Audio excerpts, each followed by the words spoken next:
officially on my way to Vegas. Pretty nice day out. It's supposed to be pretty hot down there. The flight has been delayed about an hour, so that's why I'm getting a little later start than I wanted.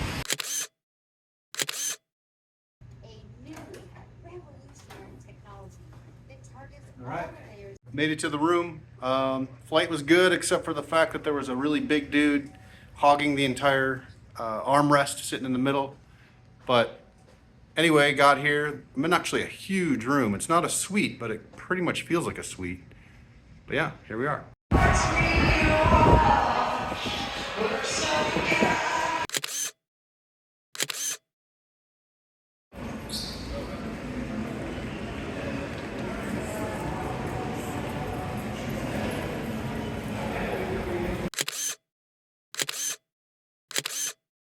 On first break, I have about 41,000 in chips. All right, made it to the dinner break. I'm on the dinner break now. Just went up to my room, but there's over 5,000 entrants. They're down to about 1,600 left. Top 760, I believe, get paid. So I'm down to about 13 big blinds, so I'm probably gonna have to shove in this first orbit. But if that gets through, you never know.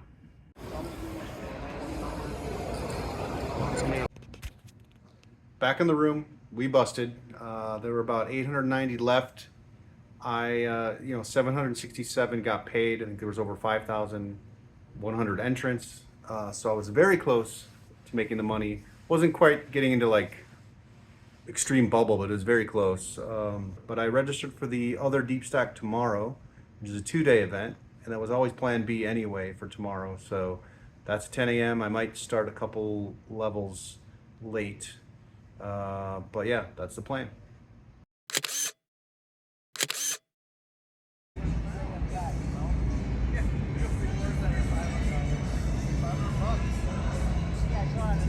Chilling at the pool before day one of the other $600 deep stack. Starts in about an hour, so I'll be heading there soon. We busted the $600 deep stack today, right around when late registration was ending. So it was level 12. There were about 5 minutes left, but we just were running short, and nothing really went for us. I actually wore these sunglasses the whole time, which I usually never do. Wanted to see how that would go, if I'd feel more comfortable reading people and not worrying about being read in any way, but it didn't really make a difference to me. Probably won't do it again, but I just wanted to see how it went. But anyway, busted.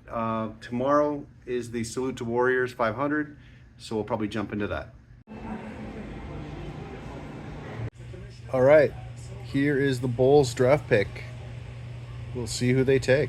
With the 11th pick in the 2024 NBA Draft, the Chicago Bulls select Montes Buzelis. There it is. Okay. Here we are, Thursday, at the pool, 10 a.m. Slept a really long time. Slept like over 11 hours last night.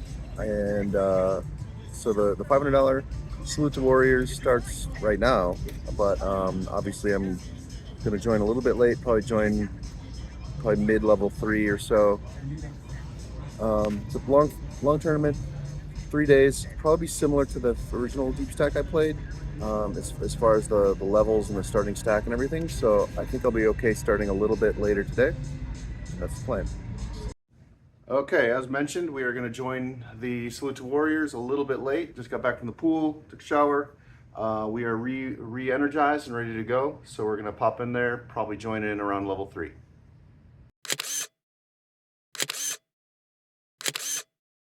$45.2K after level 9. Late registration's over. It's about 20 big blinds coming back, so not looking great. So I was actually at a table with Jamie Gold, the guy with the black baseball cap. He won the 2006 main event for $12 million. And here's a picture of him with a giant pile of cash. So that was pretty funny to play with him.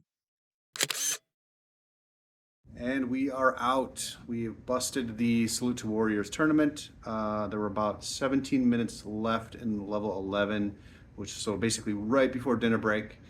I did get it in good. King Queen suited clubs against Jack 10 offsuit for about 9 big blinds. It was actually a raise and a call, and I jammed over the top of it in late position. And the guy hit 3 10s. But otherwise, I'm pretty happy with the way I played. Got some really good bluffs in, good awareness of chip stack sizes and people's inability to want to call off raises late. So I was a lot more aggressive this tournament than I was in the first tournament. And I kind of carried that over into the second tournament. It was pretty aggressive, but pretty happy with the way I played it. But what are you going to do? So now actually I went over to the main area where the main feature table area where Daniel Legrandi was heads up for the title in event 58, which is like the PPC championship. So there's a huge buzz in the air there. I captured some cool videos of that. And it's still going on. There's also another final table going on there, some other big event, and a bunch of rowdy people there. So it's a pretty cool vibe, at least.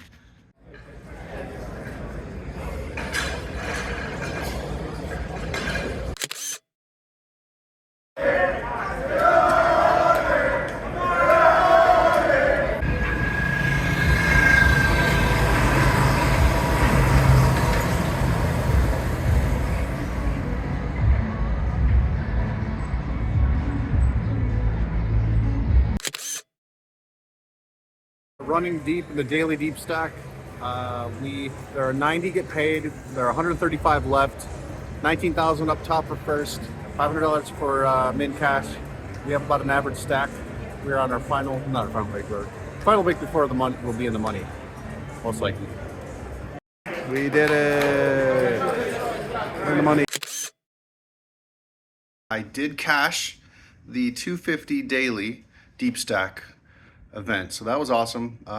Finished 60th out, I think it was like 585 entrants.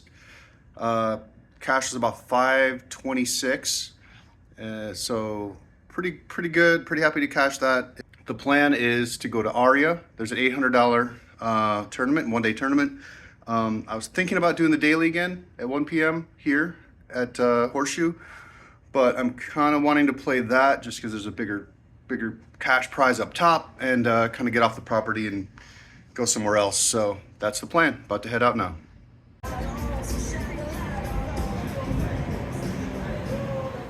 First break at Aria Poker Classic. We have about 45,000 in chips.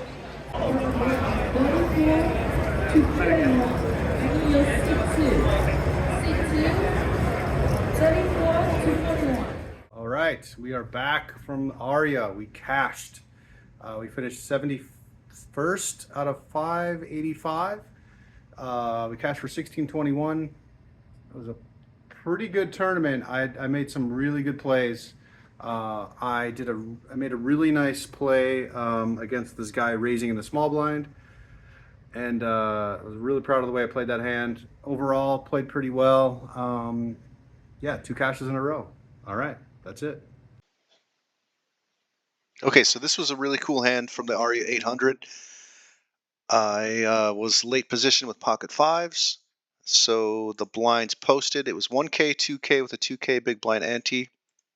I did a standard raise of 4K, which was about standard at this point in the tournament, just to do a min raise. It folds around to villain in the small blind who calls, big blind folds, and we go to a flop of 4, 6, 8, all diamonds. Villain checks to me. I put out about a quarter size bet. The idea being I'm okay with overcards staying in. I'm also okay with taking down the pot. I don't want to overly inflate it. And there's a lot of hands he could have just whiffed here, and I'm totally happy taking it down. So he raises to about 10K, and he's essentially representing, for value, he's representing all the sets, 4s, 6s, and 8s.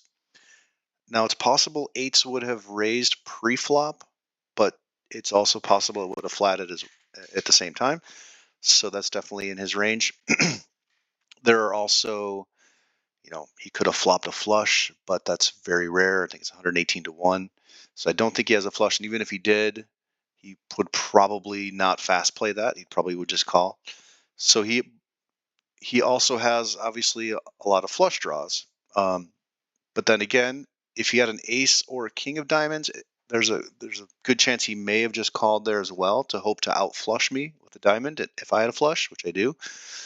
So that limits a lot of his value hands as well. The other interesting thing is I have 2 5s, so I block a lot of his flopped straights that he could have had, like a 3 5 or 5 7, or any sort of combo draw with a 5, as what I am blocking with my 5s. So taking that into consideration, um, also the fact that Villain is a good player, he's definitely capable of raising with value and with bluffs, from what I can tell from playing with him for like 6 hours at this point.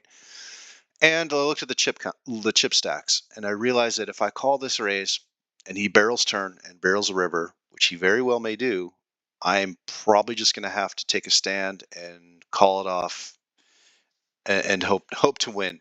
Now the other thing is, if he does have a set, obviously I have diamonds and I can draw to a diamond and beat him. The other thing is I also am drawing to a 7, so any 7 hits, I'll beat any set he has. So I have a lot of outs, and I also have I can do a lot of bluff catching with this pair. So for all those reasons, and for the fact that late in these tournaments you really have to go after these pots. You can't sit there and be too conservative. Sometimes you have to take a stand and fight for these pots. So basically what happened is, as expected, yes, I call the flop. The turn is a queen. He barrels for 13,000. Going along with the plan, I call. We go to the river. He asks for a chip count. I show him the chips. He sits for about 2 minutes, and then I'm fully expecting him to jam, put me all in for my tournament life. In which case, I'm going to go with the plan, or who knows, maybe able to change their mind. But the plan was to just call it off. But he ends up just checking. So I just check back, scoop the pot. Huge pot for me, and it definitely was necessary because the blinds are going up next hand, and it helped me propel me to get in the money.